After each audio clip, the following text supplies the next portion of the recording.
Salut Jean, c'est Cube, et aujourd'hui on va s'intéresser aux propos tenus par Philippe de Villiers dans un extrait partagé sur Facebook.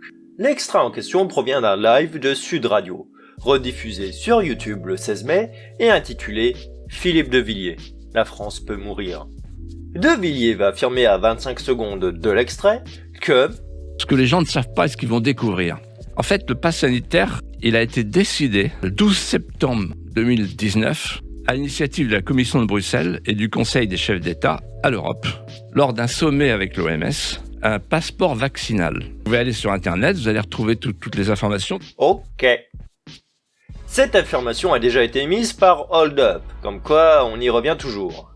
En réalité, l'Europe a travaillé depuis 2018 sur un projet de carte de vaccination commune. Pour faire simple, une sorte de carnet vaccinal européen. Pour plus de détails, je vous renvoie vers la description, dans laquelle se trouve un lien vers l'article de l'AFP, car il y a bien plus à dire là-dessus. Ce qu'il faut retenir, c'est que ce n'est pas un passeport vaccinal comme il l'a affirmé. Bon. Après, il y a eu le fameux exercice de simulation à New York le 18 octobre 2019, simule une pandémie de coronavirus. Hasard. Encore une fois, cette affirmation a déjà été vue dans Hold Up. Et donc, même réponse que la dernière fois que je l'ai débunké, ce n'était qu'une simulation. Un peu comme quand la maîtresse de maternelle te fait l'exercice incendie. Si un incendie s'était déclaré, aurait-on conclu que la maîtresse a foutu le feu ? Autre exemple, les tremblements de terre. Certaines personnes s'y préparent. Doit-on en conclure qu'elles les provoquent ? Rappelons le contexte. Les coronavirus, une famille de virus, inquiétaient déjà. Event 201 Pandemic Exercise A donc été créé. Il s'agit d'une répétition avec un virus fictif dans laquelle tout y est anticipé, y compris l'arrivée massive de fake news. Le but étant de mieux gérer si ça arrive un jour, à l'image de l'exercice incendie ou de tremblement de terre. Ils anticipent, ils appellent ça c'est très grave ce que vous dites là. Vous êtes en train de nous dire qu'il y a une simulation. Oui. Effectivement, c'est très grave de se préparer à un problème qui pourrait se produire. Ou pas. De plus, cette simulation a été filmée. Grossière erreur si tu veux pas qu'on tombe dessus. Donc, pour le moment, rien ne laisse croire que c'est très grave. Bon. Ils savaient qu'il y aurait un coronavirus. Ils le savaient parce que tous les médecins le savaient, parce que les scientifiques le disaient. Il y a 200 000 bactéries qui se promènent. Quand vous mettez 5 milliards de personnes dans la même pièce sans cloison, un seul microbe envoie tout le monde au tapis. Ils le savaient, ils l'ont fait quand même. Et là, c'est dur de suivre, puisque même De Villiers s'est perdu dans sa phrase. Puisqu'il dit « Ils savaient qu'il y aurait un coronavirus. Ils le savaient, ils l'ont fait quand même. » Donc qu'ont-ils fait ? Ça, on ne le saura sans doute jamais. Maintenant, la première partie de la phrase. L'on ne savait pas, l'on se doutait. En effet, entre le SRAS et le MERS, il était évident qu'un autre coronavirus allait sûrement arriver. On savait qu'il allait arriver un jour, ça c'est sûr, mais allait-il arriver avant 2020 ? Ça on n'en savait rien. Plus important, l'on ne savait ni le génome du virus, ni son point de départ, ni rien de lui. Les infos de l'Event 201 sont d'ailleurs à côté de la plaque. Ce qui est normal, c'est une simulation avec un virus fictif. Bon, Covid-19, la réinitialisation du monde, c'est le forum de Davos. Et dans ce livre, il est dit... La pandémie nous donne une chance, elle représente une fenêtre d'opportunité. Pourquoi ? Pour une réinitialisation du monde, c'est-à-dire la digitalisation du monde. Le forum de Davos, c'est un forum économique. Rien à voir donc avec la santé. Et ce livre, il est sorti en été 2020. Donc après le pic épidémique, au moment où on savait tous que ça allait être la merde. Un économiste, Klaus Schwab, s'est dit grosso merdo, autant reconstruire sur des bases solides. Puis en mai 2021, le forum de Davos avait pour sujet le Great Reset, la grande réinitialisation quoi. Mais c'est tout, cette idée ne se retrouve pas avant.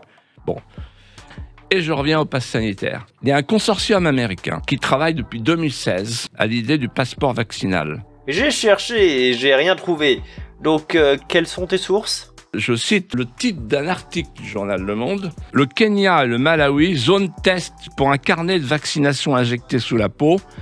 Dans cet article, l'on parle d'une sorte de carnet vaccinal sous-cutané, permettant de savoir si telle ou telle personne a été vaccinée ou non. Donc on parle pas de passeport vaccinal ni de Covid-19. À noter que dans l'article, il est dit que le système décrit mercredi dans la revue Science Translational Medicine n'a pour l'instant été testé que sur des rats. Mais les chercheurs, financés par la fondation Bill et Melinda Gates, partenaires de Monde Afrique, espèrent les tester sur les humains en Afrique, dans les 2 prochaines années. L'on reviendra un peu après là-dessus, car De Villiers va en déduire que... L'idée, en fait, c'est d'appliquer la feuille de route. C'est l'identité numérique pour tout à chacun. C'est soit par reconnaissance biométrique, faciale, iris, tous les moyens, etc. Et c'est de géolocaliser les fourmis errantes que nous allons devenir. C'est le traquage humain. Non, l'on ne va pas utiliser de reconnaissance biométrique pour nous traquer. Un QR code suffit pour donner un lien vers notre dossier. Et ce dossier dit juste « Ok, il peut passer ». Et pour le carnet vaccinal sous-cutané, qu'en est-il ? Déjà, il est toujours en test si l'on se réfère à l'article. Ensuite, toujours selon l'article, il s'agit simplement d'une sorte de poinçon lumineux, détectable via des smartphones, donc rien qui ne permette de nous traquer, ni de nous géolocaliser en fait. Enfin, ça n'a rien à voir avec quelconque donnée biométrique. Bon. Les géants du numérique et la classe dirigeante pourront nous contrôler, pourront nous surveiller. Déjà, les géants du numérique ont bien plus de données sur toi via ton Facebook que ne pourra jamais leur apporter un pass sanitaire, même si celui-ci te traquait. Le terme « contrôler » est ici mal utilisé, et quant à ta position, ton smartphone permet déjà de la connaître. Maintenant, pour la classe dirigeante, comme on l'a vu, peu d'infos seront sur le pass. Tiens, prenons l'exemple de la carte vitale, elle contient ton dossier médical si tu l'as activé. Mais c'est sécurisé, notamment grâce à la CNIL. Là, tout ce que tu fais, c'est imaginer. On n'a aucun fait permettant de te croire. Bon. Et avoir accès à nos données les plus intimes.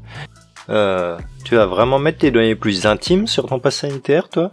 Parce que c'est l'engrenage vers l'identification numérique. Un monde sans liberté, dans lequel, au nom du tout sanitaire, on a sacrifié la jeunesse, la société de voisinage, on dénature l'espèce humaine.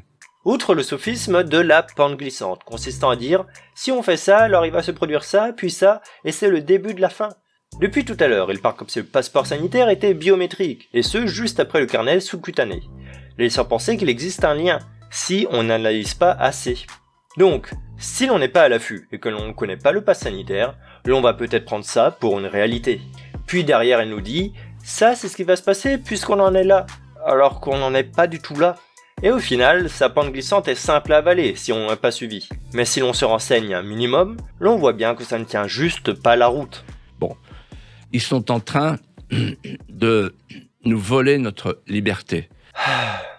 Sauf que la liberté des uns s'arrête là où commence celle des autres, Sherlock. À noter d'ailleurs que cette phrase peut engendrer un phénomène de réactance. Allez voir l'excellent Horizon Ghoul pour mieux comprendre. Enfin, revenons sur le post Facebook. Refile ça à un pote qui vient de se faire picouser, effet garanti.